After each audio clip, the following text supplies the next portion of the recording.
Hello and welcome to another episode of Truths Explained. I'm Hugo Pellegrino Low, and today I'll be talking about the environment. If you don't speak English, I also have the subtitles in Portuguese and Spanish. Okay, well, this planet in which we all live together. As always, thank you very much for watching, and do not forget to subscribe and comment on what you think of today's videos. Okay, hey guys, just a quick update on today's show. There are gonna be a lot of technical terms, so you should actually try to read the subtitles, since I really didn't have the time to put these words on the actual video, okay? Thank you very much. I asked a few people what they think about the environment, and here are the results. According to Clarice Sampajas, when I think of a green world, a well-evolved world comes to mind, full of trees, garden, full of flowers, with lots of birds, and absolutely no pollution. In this world, there is work, medical care, and education for everyone. As a result, crimes are amazingly rare. Thus, people can freely walk on the streets without the worry of being robbed and or attacked. They even prefer walking, cycling, rollerblading, or scootering, etc. In this world, the main concern is with nature. Everyone knows how important it is and educate their children to take care of the environment and protect the environment since they were babies, and protect animals, birds, forests, seas, rivers, and water sources. Everyone takes care of themselves, and there's absolutely no pollution at all. Garbage is fully recycled. Nothing is thrown on the streets, rivers, and seas. Another concern is with the type of energy. There are no more drilling in soils and seas for oil. The same for coal and other invasive energies on our planet. The energy used comes from the sun, winds, and forces of ocean currents. Electromagnetism is used for locomotion and vehicles. Cars are different and they don't need wheels. The same when it comes to public transportation. The locomotion of people is amazingly advanced. Some sort of the Jetsons kind of vision.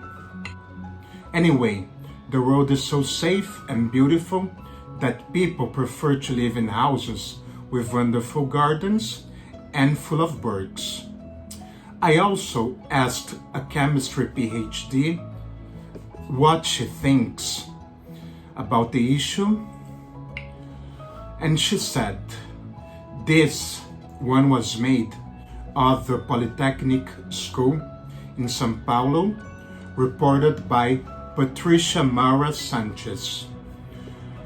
Due to the rapid city growth of cities worldwide in the last decades and the predictive scenarios of urban population growth, strategies for the design of more compact, environmentally friendly cities are becoming increasingly urgent. Although reconciling urban density and the provision of green spaces in order to achieve greater resilience in the face of climate change has been one of the great challenges of contemporary cities. Several studies in the literature suggest that these meanings are opposite and therefore set a negative correlation with the other. The research hypothesis is that urban design is a key element to deal with construction and to seek effective and balanced solutions for use of the land, as well as create softer matrices to promote ecological connectivity and ecosystem services. The aim is to investigate the impact of urban form on spatial features of residential green spaces and how to reconcile high density and vegetation cover through morphological studies. The case studies are located in São Paulo, Brasília, in Brazil, and Berlin, in Germany, and comprise high-density residential mixed-up samples areas classified into 8 morphological types. It was used landscape metrics variables to measure the composition and configuration of RGS, meaning area planned, average patch size, connectivity, and aggregation index, and morphological and land use metrics such as population and housing densities.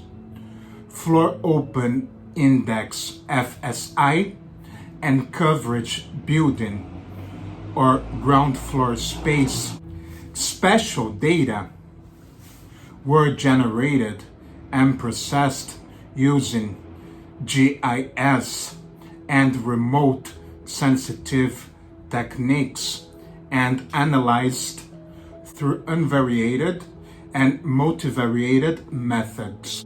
Different morphological configurations, which the same housing density rate, showed large vegetation range with average differences of up to 88% in tree cover area, 91% in average tree patch size, 46% in connectivity, meaning the distance between green space, and 30% in aggregation index of the vegetation in the region. The block-based urban design performed better in reconciling high urban density and high tree cover than urban design based on guidelines and land parameters applied only to that plot. It was found out that external factors such as mobility, social-cultural issues can influence on urban design and impact on the composition and configuration of the EVR. From the best evaluated sample units, it was set design guidelines and reference parameters regarding to landscape and urban morphological variables. It does seem a lot of big words, right? But don't worry. On the slides, I'm gonna digest it a little more for you. As well as the obstacles and challenge of the applicability of these lessons in the Brazilian urban context. The results could help decision makers in setting urban strategies and urban public policies towards compact green cities, thus enhancing the ecosystem services. urban diversity, and better quality of life. Moreover, the results of this research brings advances in the understanding and integration of urban morphology and landscape ecology, as well as closing the gaps between science and the practice of urban planning and design. As always, thank you very much for watching today's shows. Remember that we actually do live in this world. So, if we screw it up, unfortunately, that's on us. As always, thank you very much for watching. If you have any doubts at all, you can always send me an email to hugo.loh@gmail.com. Don't forget to subscribe.